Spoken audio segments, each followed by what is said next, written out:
You might remember a band from the 80s called Real Life. They had hits such as Send Me an Angel and Catch Me I'm Falling. They rose right up there to the top of the US charts, and for a while you could catch them on every national Australian TV show too. Hey Hey It's Saturday, Sounds Unlimited if you're as old as I am and remember Donny Sutherland. A couple of international ones too, like Solid Gold. And then they went a bit quiet for a while. Well, I heard they've got a new CD out, so I went out to have a bit of a talk with David and Danny from Real Life last week, and this is what they had to say.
I'm here at the Circa the Prince with band from the 80s, Real Life. Now, you might remember them from songs like Send Me an Angel and Catch Me I'm Falling, but there's a lot more to this band, and I'm sure they'd like to fill us in. Like, what other songs have you had out in the charts? Well, we've had quite a few in America that didn't get released or played here. We've had a few top 40 songs like God Tonight, Kiss the Ground, Let's Fall in Love, and one I can't remember, which couldn't be very good.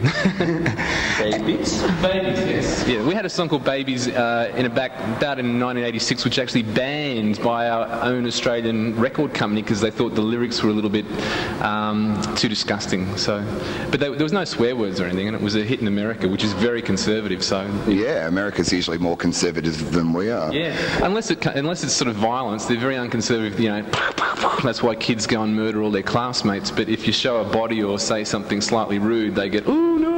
Yeah. So were there good times in the 80s? If you can remember the 80s, you weren't there. That's the 60s, isn't it? Ask Danny. I think you remember. Danny, do you remember the 80s at all?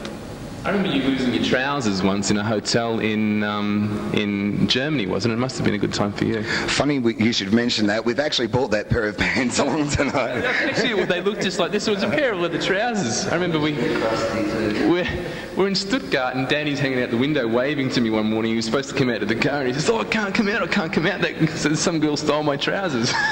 Well, we went sort of top 10 in every territory, but the USA is a big country, and if you're top 10 in LA and it takes a few more weeks to get top 10 in New York, well, you're only like top 20 nationally. But twice we've been top 10 in every territory over there, and top 10 on the dance charts and things like that. So, yeah, we've had a lot of success there. You know. What was your highest placing song? Well, Angel, of course. And I mean, Angel gets released every year. It's like regarded as a pop classic all over the world. It's our Blue Monday. Just got a little letter from a girl in America who's 14 years old, and she's an ice skater. And she just sent me some photos today of her ice skating to Send Me an Angel, and she's only 14, so she's always going to remember that. And that's really touching and humbling for us. You just never get over the fact that people take something that you've done so seriously, and it means so much to them. Was there a certain time when you were living really high and it really made a difference to your lives? No, the truth is, when we were travelling with the band, we'd be on tour in America or Europe, we'd have the #1 record, would land in a new part of the country. It'd be a public holiday. None of us had any money. We were always like destitute, borrowing money off our record company. We'd be travelling in limousines and the record company would buy us dinner, but we were poor. We had nothing. It's the same with us too. We've sold millions of records and not been paid for them, and we've been fighting a legal case for 10 years to find the royalties. However, there's no point in kind of rolling over and playing Been Dead, and that's what our new record is all about. It's we're an independent band now. We recorded and produced our new album ourselves. Through Blah Blah Blah, by the way. Blah Blah Blah, who are a fantastic company, by the way.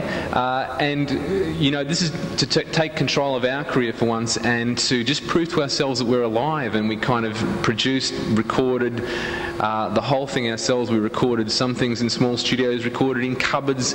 And the thing, it's such an alive record. It's the most alive record we've ever made because we haven't got some record company mogul sitting there going, well, we want you to rate, send me an Angel Mark 3 or 4 or 5 for once, So we've done what we wanted to do, and it's fantastic. Alan Johnson, our bass player, original guy, is still there. And we have keyboard player number 3. We have a bit of a spinal tap problem. They seem to suffer from flatulence, keyboard players. And it's usually drummers with me. We have a new guy called George Pappas in the band, and he's a sweetie. He's just the sweetest guy and most talented keyboard player we've ever had. So and obviously Greek. And he's obviously Greek too, yes. So you got to this certain point. Now, did the band actually break up, or have you always been going? No, we've never broken up. We had a situation where there was a bit of 80s bashing went on about the middle 80s. There's a whole lot of guitar bands kind of came back. We were using a synthesizer which scared the crap out of a lot of people, and they thought that the synthesizers were writing the songs, and there was this incredible technology. Well, I saw the Cruel Sea on Recovery the other morning, and they're using far more technology than we came near. Everybody does now, I think people get so scared when something new comes out, like a keyboard, and they say, it's putting musicians out of work because we used to have to get violin players. I mean, that works like that for a couple of years while it's a bit of a fad, and then people go back. If they want that real violin sound, they'll get real violins. If they don't, they'll go for that sort of that synth sound. Well, we copped a kind of backlash around the middle 80s, and our second album wasn't as well received as our first one, and then we got into really weird situations. For example, we had a song out in 1986 called Babies that was charting in America. It was top 4. It was number 4 in the coolest station in Los Angeles, and was seen as a bit controversial, so our record company wouldn't release it, and it was like an amazing situation to be involved in. And then we had some more songs. Well, in 1989 Angel became a hit again, and there was nothing we could do about it. And we had a new album come out in 1990, and that had a couple of hits on it too, but it just wasn't played here. I mean, it's tough for any band here getting radio play, and there's no use complaining about it, and we're certainly not. But you can't try to write for radio and think I'm going to write so the radio will play me, because it just won't work.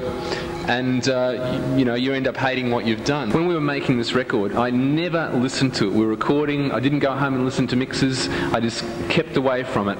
And we had a listening party for all of our friends and put it on in one bar, and I went and hid somewhere else because I just was too nervous. And I listened to it the next morning and sort of turned it up, and I went, whoa, did we do this? Yeah, you loved it, and that's really rare. Yeah, I mean, even with all our past success and that, we've sold a lot of records and things and made some albums, but this is, to me, the most consistent album. Now, it probably hasn't got the Send Me an Angel on it, but then it's not 1984 anymore, and the political situation's different, the fashion's different, the street feeling is different. But this album, from beginning to end, it's just the thing that I'm most proudest of in my whole life. I can, for the first time, I can play a record in front of people and not want to crawl under the carpet. Our launch show, launching this album 1st of May at the Esprit in the Gershwin Room. Fantastic show it's going to be. Any chance we could come along and film some footage? Absolutely. That'd be great fun. The thing is, we play Send Me an Angel. We're going to drag out Catch Me I'm Falling and Face to Face and God Tonight, and we're going to play most of the new album. And when you hear it all together, we haven't betrayed our roots at all. I mean, whoever they are.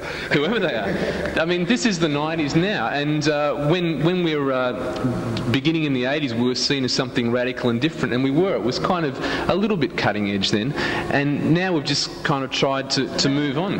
It's a natural progression, for sure.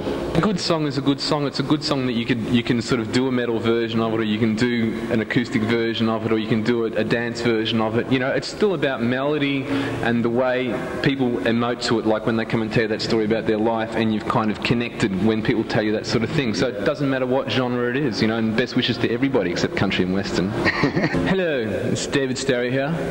Hello, this is Inspector Clouseau. and you're watching Too Cool. By the way, we are from real life.